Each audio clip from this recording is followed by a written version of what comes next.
Hello everyone, I'm just going to show you a pretty cool effect that you can do to a portrait photo, or maybe any photo for that matter. First of all, I just want you to take note of how I've got Gimp set up.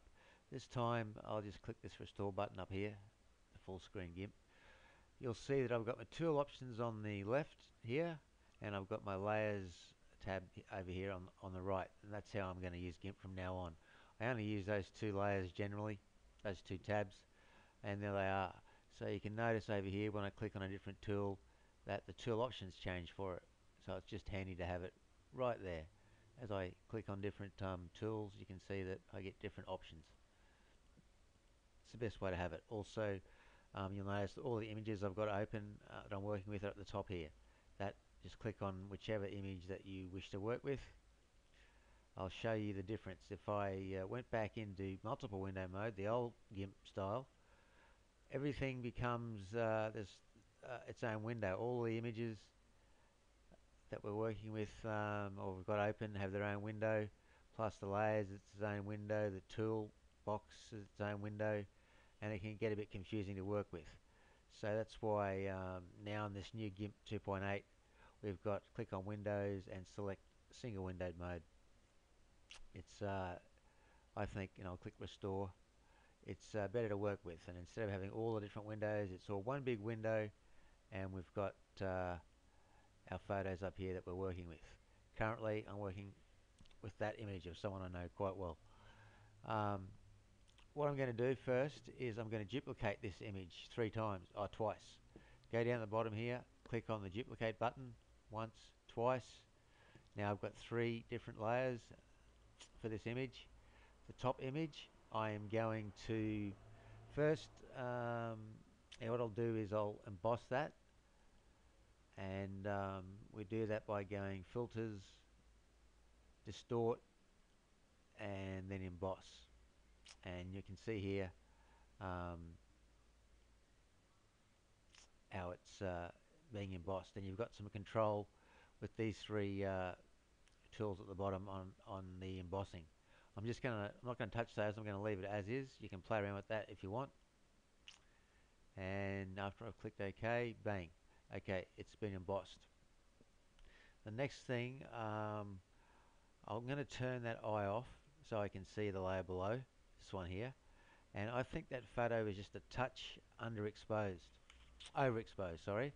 So I'm going to give it a bit more color, try and fix up that exposure a little bit by going to colors, go down to curves, and this graph here, you can see by the X and Y axis, that'll be the X axis, that'll be the Y axis, the highlights of the photo are more towards the top, so that will, moving the top will affect more the highlights than the lowlights of the photo. Moving the bottom will affect more the lowlights of the photo by making those go increasing or decreasing. What I'm going to do is just click reset, and I'm going to grab the bottom of this curve, pull it a little bit just to give it a touch more depth, make it a bit darker. I thought it was a bit too light before. Okay, that's simple enough. Now I'm going to turn the embossed layer back on, so that's all we can see now is the embossed layer. And to create my effect, I need to merge those two layers. At the moment, you'll see that this top layer, the mode says normal. Make sure you got the top layer selected there, the embossed layer. The mode is normal. I'm going to just drag this out a bit so you can see what I'm doing. I'm going to change it from normal mode. I'm going to make it overlay mode. There we go, overlay. And you can see that it's given a bit of a nice effect, a very unique effect, kind of a bit more character. The wrinkles and certain features seem to be even the half shaven, the face needing a shave. Everything's become just a bit more pronounced and a bit more rugged looking. That's just from using the overlay, changing the mode of that emboss layer from normal to overlay. Now I'm going to merge that down by going right right clicking on that layer and going to merge down. Okay, so now we've gotten rid of we've sort of got rid of a layer by merging it. Now there's only 2 layers left. The next thing I'm going to do is I'll turn that off so we can see the original photo there. It's quite different from this one. Click it on and off so you can see the difference that we've made. I think you know we've done it's quite a nice effect, a bit more character in that photo. But I want to have the before and after shot together in one image. So I'm going to have to increase the image size, or sometimes they call it canvas size. So I'll go over to image over here, canvas size. Now we can see that the width is 1200 and the height is 1140. Okay, because I want them side by side, the only thing I need to do is make the photo wider. So where it says 1200, double that and make it 2400 so I can put the image beside itself. So 2400, click resize. Now you can move that to the left or right. I'm going to leave it on the left. Click resize again, and there we have it. There's plenty of room there now for this image at the bottom. So what I'm going to do is select the I don't know, I can leave that layer selected and move it across, and then you'll see both. So go back to go back to the move tool, click on that. I'll actually, for the time being, I'll zoom out so I can see things easier. I've got my move tool selected, and now I'm just moving it across as accurately as I can. If it wasn't perfectly accurate, I could use this crop tool here and just crop both images, and that would fix up any sort of tiny millimeters that I might have missed. Okay, there we go.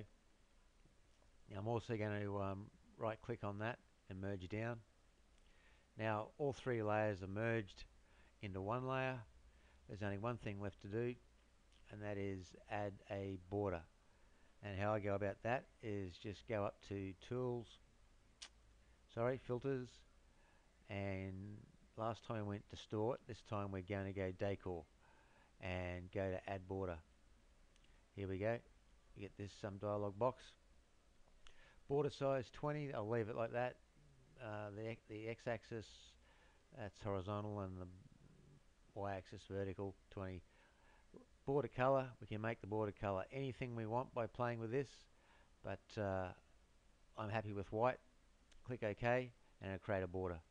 There we go. And I can also right click on that and merge that down again. You can see our border layer is like a transparent layer with a white outline. I can just right click on that and merge down as well. Now we've got the final product. It's our before shot here and our after shot, and we're looking at it at 25%. It's actually that big. It's actually quite a big photo. And you can see the difference.